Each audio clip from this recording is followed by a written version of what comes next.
Necronomicon, Herbert West, Reanimator, Chapter 3, 6 Shots by Moonlight.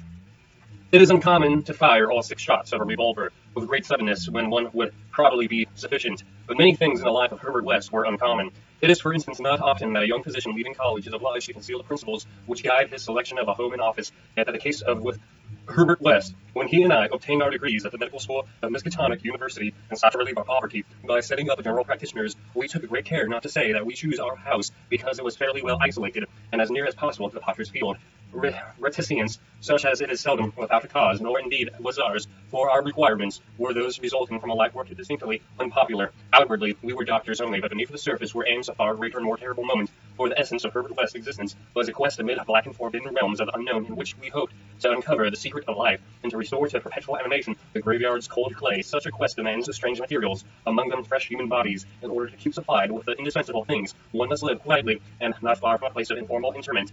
West and I had met in college, and I had been the only one to sympathize with his hideous experiments. Gradually, I had come to be his inseparable assistant, and now that we were out of college, we had to keep together. It was not easy to find a good opening for 2 doctors in company, but finally the influence of the university secured us in practice in Bolton, a factory town near Arkham, the seat of the college. Bolton worsted mills are the largest in the Miskatonic Valley, and their polyglot employees are never popular as patients with the local physicians. We choose our house with the greatest care, seizing at last on a rather run-down cottage near the end of Pond Street.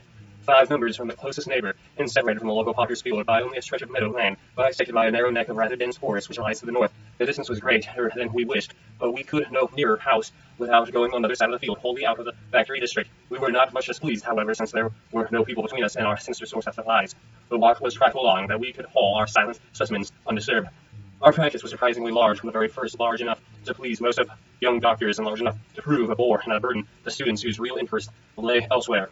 The mill hands were of somewhat turbulent inclinations, and besides their many natural needs, their frequent clashes and stabbing a phrase gave us plenty to do. But what actually absorbed our minds was a secret laboratory which we had fitted up in the cellar, the laboratory with the long table under the electric lights, where in no small hours of the morning we often injected lesses and various solutions into the veins of the things we dragged from the Potter's Field.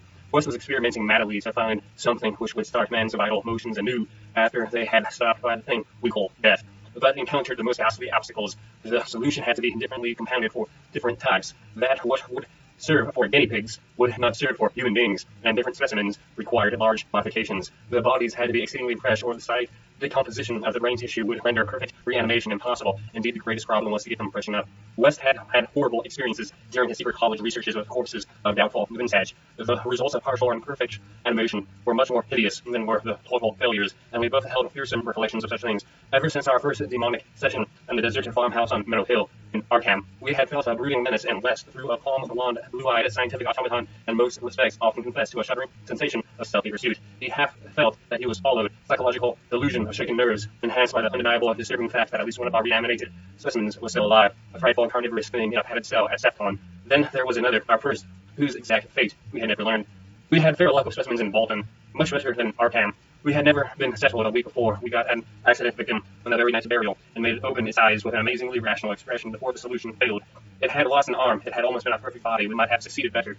Between them and the next January, we secured 3 more, 1 total failure, 1 case of marked muscular motion, and 1 rather shivery thing. It rose of itself, uttered a sound, and then came a period when luck was poor. Interments fell off, and those who did occur were of specimens either too diseased or too maimed for us. We kept track of all the deaths of the circumstances with systematic care. One March night, however, we unexpectedly obtained a specimen which did not come from the Potter's Field in Bolton. The prevailing spirit of Puritanism had outlawed the sport of boxing, with the unusual result. The surreptitious and ill-conducted bouts among the mill workers were common, and occasionally professional talent of low grade was imported. This late winter night there had been such a match, evidently with disastrous results, since 2 timorous Poles had come to us with incoherently whispered entreaties to attend to a very secret and desperate case. We followed them to an abandoned barn, where the remnants of a crowd of frightened foreigners were washing a silent black form on the floor. The match had been between Kid O'Brien, a lugubrious and now quaking youth with a most unhibernating hook nose, and Buck Robinson, the Harlem Smoke. The Negro had been knocked out, and a moment's examination showed us that he would permanently remain so. He was a loathsome gorilla-like thing, with abnormally long arms, which I could not help calling forelegs,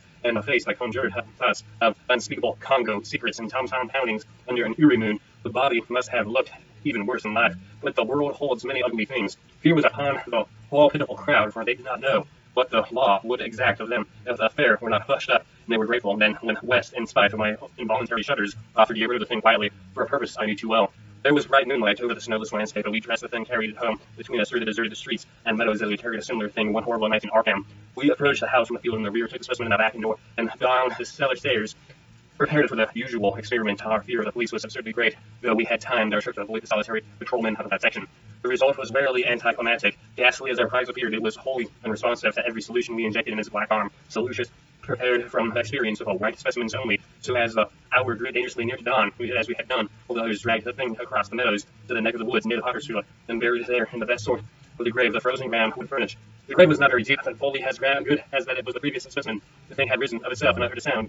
In the light of the dark lanterns, we carefully covered it with leaves and dead vines, fairly certain that the police would never find it in a forest so dim and dense.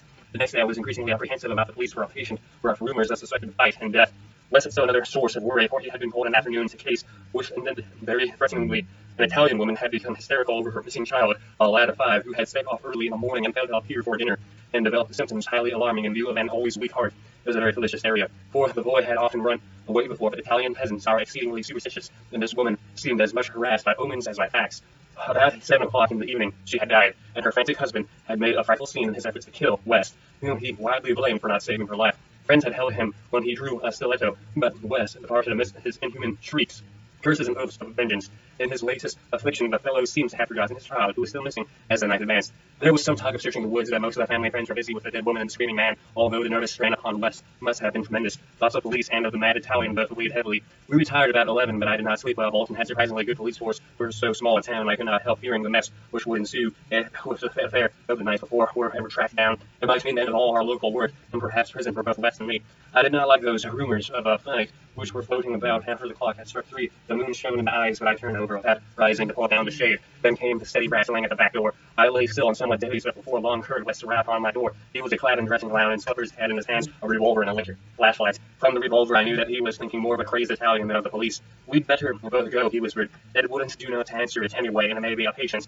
It would be like one of those schools to try and backdoor. So we both went down the stairs on tiptoe, with a fear partly justified and partly that which comes only from the soul of the weird, small hours. The rattling continued, growing somewhat louder. When we reached the door, I cautiously unbolted it and threw it open as the moon streamed revealing down on the form selected there. West did a peculiar thing, despite the obvious danger of attracting notice, and bringing down on the heads of the dreaded police investigation, a thing which after all was mercifully averted by the isolation of our cottage. My friend suddenly excitedly and unnecessarily emptied all 6 chambers of his revolver into the nocturnal visitor.